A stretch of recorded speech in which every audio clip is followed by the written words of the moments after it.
Alors, voyons maintenant deux nouvelles situations. On va parler dans cette capsule de la dictature du progrès.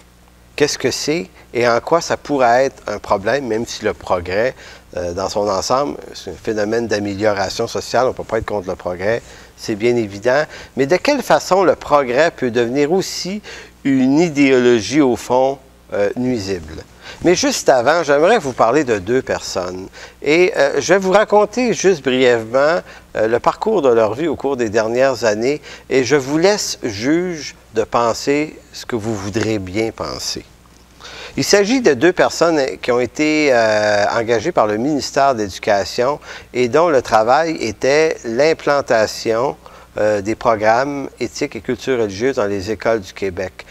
Donc, jusqu'au mois d'août 2008 à peu près, ou dans l'été 2008, c'est peut-être juillet, mais en tout cas, peu importe, c'est dans l'été, M. Denis Waters était en charge de l'implantation du cours éthique et culture religieuse. Il n'en est pas nécessairement tout à fait le concepteur. Il y en a d'autres qui ont conçu le cours, les Georges Leroux, Fernand Ouellette et autres, là. Mais sauf que lui avait la charge, le travail au ministère de l'implanter. Dans l'été 2008, il lâche ce travail et devient consultant pour une firme privée dont le nom est la firme Denis Waters. Alors, que fait cette firme? Elle fait dans la communication, la formation et l'accompagnement, la gestion de situations diverses et l'analyse, avis et conception. Là, ça, c'est ce que fait la firme de M. Denis Waters. Cette firme également offre plusieurs services et c'est intéressant. Ils ont un site Internet que vous allez trouver très facilement. Ils offrent des séminaires de formation. Ils ont publié des ouvrages, des petits livres, dont un qui s'intitule « Éthique et culture religieuse 101 » et également vente et production d'un DVD de 16 minutes et quelques secondes, également sur le cours éthique et culture religieuse. Ce que je suis en train de vous dire, c'est que celui qui avait la charge, qui était employé de l'État pour implanter le cours, a fait ce travail, il l'a implanté et quand c'était implanté, il a abandonné ce travail, s'est ouvert une entreprise privée dans laquelle il produit du matériel qu'il vend maintenant aux principaux intéressés. Lorsque M. Waters se présente dans les entrevues radiophoniques dans lesquelles il défend le cours ECR, il le fait pour des intérêts, au fond, privés. Après avoir implanté ce cours dans les 2000 écoles québécoises, il devient vendeur de divers produits auprès de cette lucrative clientèle. Imaginez posséder une entreprise pour laquelle vous avez plus de 2000 clients potentiels et ça, en toute exclusivité. Alors, voilà ce qui se passe au Québec. Mais c'est pas tout. M. Waters laisse son travail et on a dû le remplacer. Son remplaçant, M. Jacques Petitgrou. M. Petitgrou est celui que le MELS a engagé pour remplacer M. Waters comme celui qui a la charge d'implanter le cours ECR dans les écoles québécoises. Que faisait M. Petitgrou juste avant d'obtenir ce poste au ministère de l'Éducation? Eh bien, il possédait une entreprise appelée, devinez comment? Escapade religieuse. Cette entreprise organisait, moyennant une certaine somme d'argent, des services suivants, c'est-à-dire des voyages en autobus depuis des écoles ou des commissions scolaires dans le but d'aller visiter des temples bouddhistes ou hindous, des églises chrétiennes, des mosquées, des synagogues. Et ce que je vous dis là, je ne l'invente pas, c'est sorti devant la cour au tribunal de Drummondville dernièrement. Alors, ces hommes qui sont les vendeurs du cours, ont-ils, au fond, la crédibilité morale de vendre le cours ECR tout en ayant des intérêts particuliers dans l'affaire? À vous de voir. Allons maintenant sur un sujet intéressant, la dictature du progrès. Mes idées sont puisées à même un article qui vient d'un livre assez intéressant que vous pouvez vous procurer, dont l'auteur s'appelle Pierre-André Taguieff. Pierre-André Taguieff, le livre ou l'article gratuit sur Internet s'appelle Les contre-réactionnaires les contre-réactionnaires, le progressisme entre illusion et imposture. Alors, si vous cliquez ça, c'est le premier site qui va vous apparaître, va vous donner gratuitement cet article-là. Alors, ça raconte à peu près ceci. Depuis quelques siècles, l'homme moderne carbure à l'idée du progrès. Progrès veut dire, au fond, amélioration et surtout abandon de vieilles idées mythologiques vers un monde immensément plus scientifique, plus objectif, plus réfléchi, plus raisonnable.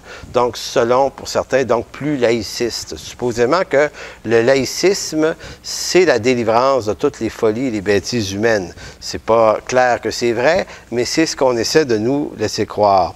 C'est en ce nom que les gouvernements fascistes ont justifié des transformations sociales et politiques tout au long du 20e siècle. Alors, quelques citations de M. Taguieff va dire « C'est toujours au nom du progrès qu'est justifiée la terreur dans le monde moderne. » Vous savez qu'il faut savoir que lorsqu'Adolf Hitler, et excusez-moi d'encore utiliser son exemple, mais lorsqu'Adolf Hitler met en place une idéologie, celle du système nazi, de la théorie aryenne.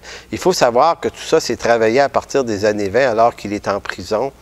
Et tout ça repose sur un système logique progressiste. Cette idée-là, elle est achetable et elle est vendable parce que la façon dont elle est présentée, elle suppose une amélioration et un progrès. Alors, c'est toute l'idée de l'illusion du progrès dans le 20e siècle, c'est que les hommes du 20e et du 21e siècle ont compris que sur le plan du marketing, quand on veut vendre une idée, il suffit juste d'y mettre le mot « progrès » dedans. Écoutez, même le Parti conservateur du Canada, dans les années 70, avait ajouté le Parti progressiste conservateur. Il y a cette idée que c'est devenu la devise gagnante, l'idée du progrès, égare à celui qui résiste au progrès. Ça, c'est très, très, très mal vu. Donc, une autre déclaration de M. Pierre-André Taguieff qui va dire « Dispensateur de confort intellectuel et moral, le discours progressiste constitue en même temps un puissant mode d'intimidation qui revient à lancer à tout contradicteur « Taisez-vous ». Vous représentez le passé, vos idées sont dépassées, vous incarnez la réaction. Donc, si on veut mettre fin à un discours ou si on veut faire taire un interlocuteur gênant ou fatigant, il suffit de le traiter de passé, de quelqu'un qui a des idées rétrogrades et tout de suite, le tour est joué. Les médias actuellement dans le monde, mais surtout, on l'entend au Québec, utilisent cette tactique-là contre les gens qui refusent le cours haussière. On nous traite de rétrogrades, de passéistes, de vieux religieux. Or, c'est faux. Notre action est probablement immensément plus progressiste pour une raison bien simple. C'est que nous refusons que ce gouvernement retourne en arrière, utiliser des vieilles tactiques politiques qui, elles, sont passéistes, qui, elles, sont rétrogrades, politiques par lesquelles les gouvernements enlèvent des droits démocratiques aux citoyens de notre pays. Le progressisme, c'est la foi dans le progrès, sans l'esprit critique ni le sens de la tolérance, avec la conviction dogmatique de posséder la vérité et d'être installé dans le bien. Les plus terribles simplificateurs sont ceux qui croient savoir comment l'humanité doit agir parce qu'ils imaginent savoir où elle va. Ils en déduisent qu'ils sont autorisés à rééduquer et à tout mettre à l'écart.